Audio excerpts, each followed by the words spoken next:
पूरी जो कौम है वो इस वक्त इमरान खान की सेहत को लेके एक बहुत हैजान की कैफियत में है। वो शख्स जिसने करोड़ों लोगों को आंखें दी, ये शऊर दिया कि वो अपने सियासी हकूक़ को पहचान सकें, आज ये कहा जा रहा है कि उनकी जो दाईं आँख है उसकी 85% जो बीनाई है वो ख़त्म हो गई है। और ये बीनाई ख़त्म होने की जो वजह है, जो तमाम डॉक्टर से बात करें आप खुद सर्च करेंगे तो आपको मालूम होगा कि जो उनकी कैद की जो उनकी जो पोजीशन है, जिन हालात में उनको रखा गया है, ये उसकी वजह से उनकी आँख की बीनाई जो है वो मुतासर हुई है। क्योंकि ये आप 2.5 साल एक शख्स को कैद तन्हाई में रखेंगे, दुनिया जहान का जुल्म उसके ऊपर तोड़ेंगे, तो जाहिर है कि वो ब्लड प्रेशर शूट होगा। और ये जो मसला है ये असल में तो ब्लड प्रेशर शूट होने की वजह से हुआ है। और जो उनके हालात जो फ्रेंड ऑफ कोर्ट ने बताए हैं, अमाइकस ने जो कोर्ट ने जो कमीशन बनाया उसने जो बताए हैं, वो इंतहाई ज़्यादा तशवीशनाक हैं। और आज ना सिर्फ पाकिस्तान के अवाम बल्कि पूरी दुनिया में जो डेमोक्रेट्स हैं, पूरी दुनिया में जो जमहूरियत के लिए लोग बात करते हैं, जो एक प्रोग्रेसिव सियासत की बात करते हैं, वो इमरान खान की रिहाई और उनके इलाज मुआवजे का मुतालबा कर रहे हैं।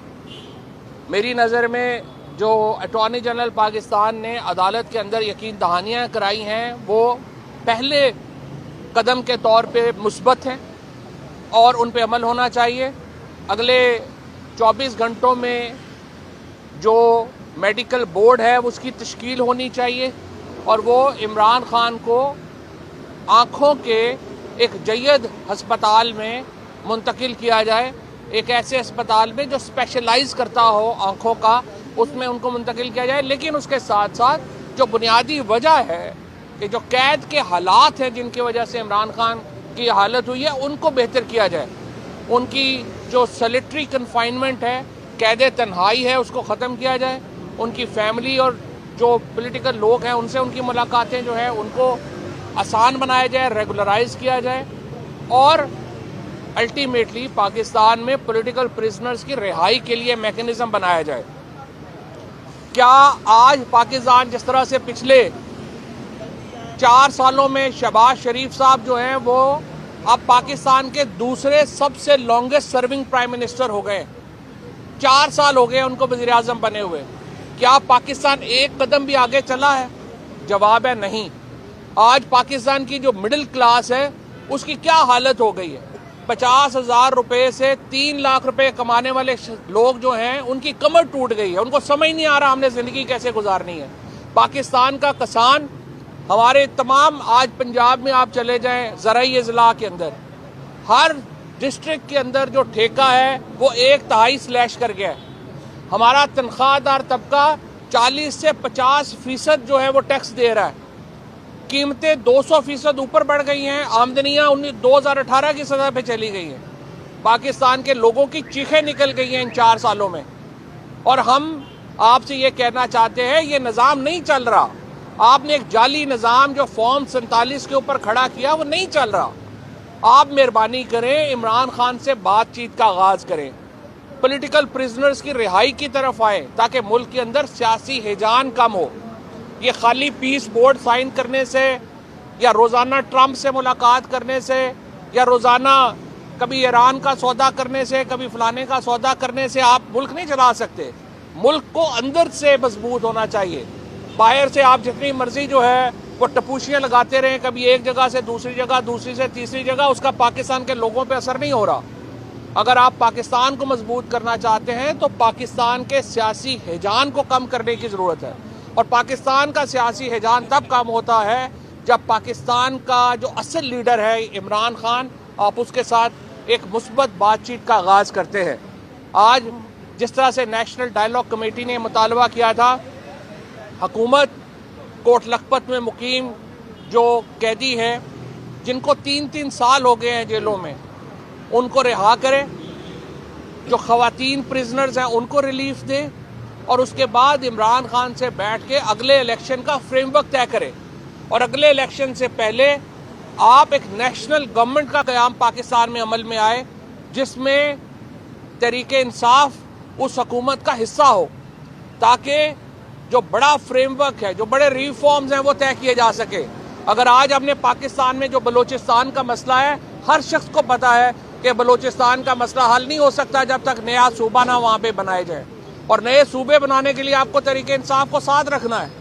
آج پاکستان میں اگر نئے صوبوں کی ضرورت ہے، مضبوط لوکل گورنمنٹ کی ضرورت ہے، تو تحریک انصاف کے بغیر یہ ممکن نہیں ہوگا، اور عمران خان کے بغیر یہ ممکن نہیں ہوگا۔ آج آپ عمران خان سے یہ جو ڈائیلاگ ہے اس کا آغاز کریں، پاکستان میں بڑے ریفارمز کے لیے نیشنل گورنمنٹ کا قیام عمل میں لایا جائے، اور اس کے بعد ہم آگے بڑھیں۔ یہ اس لیے ضروری ہے کہ پاکستان کے مسائل کا حل پاکستان کے لوگوں نے ڈھونڈنا ہے۔ کسی عرب شیخ نے آ کے ہمیں نہیں بتا دینا کہ آپ نے یہ کر لینا ہے یا وہ کر لینا ہے۔ لہٰذا بہت اہم ہے کہ ہم اس سلسلے میں آگے بڑھیں اور پاکستان کے مسائل کے حل کے لیے ایک ٹیبل کے اوپر بیٹھ کے بڑے ریفارمز کے اوپر جو ہے وہ ایک کنسنسس کریٹ کریں، نیشنل گورنمنٹ قائم کریں جس میں تحریک انصاف اور عمران خان کی جو ریکمنڈیشنز ہیں وہ شامل ہوں، اور اس کے بعد ہم اگلے الیکشن کا فریم ورک طے کریں۔ بہت شکریہ۔ یار ایک لاہور ہائی کورٹ بار کے الیکشنز کے لیے میں نے ایک ریکارڈ کروانا ہے۔ لاہور ہائی کورٹ بار کے جو الیکشن، ہاں اچھا، سب سے پہلے میں یہاں پہ ابھی جو ہے لاہور ہائی کورٹ بار ایسوسی ایشن کے جو الیکشنز ہیں ان کے حوالے سے میں ذرا صرف ایک چھوٹی بات کرنا چاہتا ہوں کہ آئی ایل ایف کا جو حال ہے، جو یہ سارے بیٹھے ہوئے ہیں، انہوں نے 80% ان لوگوں کو پہلے اپنا نامینیٹ کیا جنہوں نے الیکشن جیت کے فوراً دوسرے گروپ میں چلے گئے۔ اب بھی جو آئی ایل ایف نے ٹکٹ دیا ہے، بابر مرتضیٰ جن کا نام ہے، ان کے والد صاحب بھی نون لیگ کے ممبر، وہ خود بھی نون لیگ کے ممبر، اور سپورٹ کر رہے ہیں جی اس کو تحریک انصاف والے اور آئی ایل ایف والے۔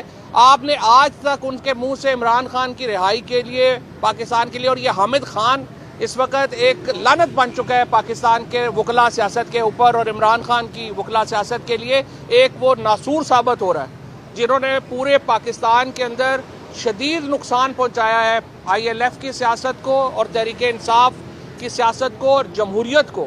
کیونکہ وکلا اگر آج لیٹ گئے ہیں تو اس وجہ سے لیٹ گئے ہیں کہ پیسے لے کے ٹکٹ دیے گئے، اور جس نے ٹکٹ لیا وہ جیت کے دوسری طرف حکومت میں شامل ہو گیا۔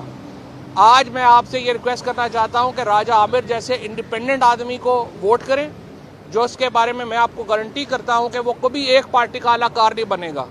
وہ 26ویں ترمیم، 27ویں ترمیم اور جو عمران خان کی رہائی ہے اس کے اوپر ایک ڈائیلاگ کا آغاز کروا سکے گا۔